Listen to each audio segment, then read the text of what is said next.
Ace அப்படின்னு Vijay Sethupathi sir படத்துக்கு வந்திருக்கேமா. ரொம்ப சூப்பரா இருக்கு. குடும்பத்தோட உட்காந்து பார்க்க கூட படியும். ஓகேங்களா, குடும்பத்தோட உட்காந்து பார்க்கக்கூடிய ஒரு படம். நல்லா வந்து பாத்தீங்கன்னா நகைச்சுவையாவும் நல்லா சந்தோஷமாவும் இருக்கு. சோ இந்த படத்துல நம்மளும் கிளைமேக்ஸ் சீன்ல சூர்யா சார் ரோலக்ஸ் என்ட்ரி மாதிரி நம்மளோட என்ட்ரி சூப்பர் என்ட்ரிமா. சோ தியேட்டர்ல வந்து பாத்தீங்கன்னா நீங்களே பாத்துருப்பீங்க. கிட்டத்தட்ட விசில் பறந்துச்சு, அனல் பறந்துச்சு. ஓகேங்களா, சோ ஒரு என்ட்ரினாலும் மாசான என்ட்ரி. ரோலக்ஸ் என்ட்ரி மாதிரி நம்மளுக்கு நல்ல ஒரு என்ட்ரிமா. இனிமே வர்ற திரைப்படங்கள்ல வாட்டர்மெலன் ஸ்டார் டயலாக் கூட பாப்பீங்க. இந்த வாய்ப்பை கொடுத்த டைரக்டர் ஆறுமுககுமார் சார் அவர்களுக்கு என்னோட மனமார்ந்த நன்றியை தெரிவிச்சுக்கிறேன்.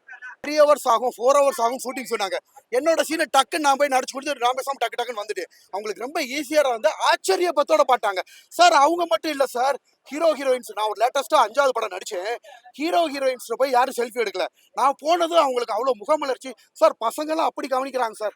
சாப்பாடு ஷூட்டிங் சாப்பாடு இருக்குல்ல, அண்ணே வாங்கண்ணே எல்லாரும் வந்தது உங்களுக்கு மேட்டர் அண்ணே, உங்களை பார்த்து தானே சந்தோஷம். ஷூட்டிங்ல அப்படி கவனிக்கிறாங்க சார். ஃபர்ஸ்ட் நம்ம ஆர்வகுமார் இந்த ஏஸ் பட டைரக்ஷன்லயுமே சார் டைரக்டர் அன்போட கையை கூட்டு போய் அவரோட கேரவேன்ல உட்கார வச்சு அவர் என்ன சாப்பிடுவாரோ அதை என்ன சாப்பிட வச்சார் சார். ரொம்ப நல்லா இருக்கு. குடும்பத்தோட குழந்தைங்களோட ஓகேங்களா, எல்லாரும் ஃபேமிலியா எந்த ஆபாசம் இல்லாம யார் மனசையும் புண்படுத்தாம ஏசுன்ற திரைப்படம் ரொம்ப சூப்பரா இருக்கு சார்.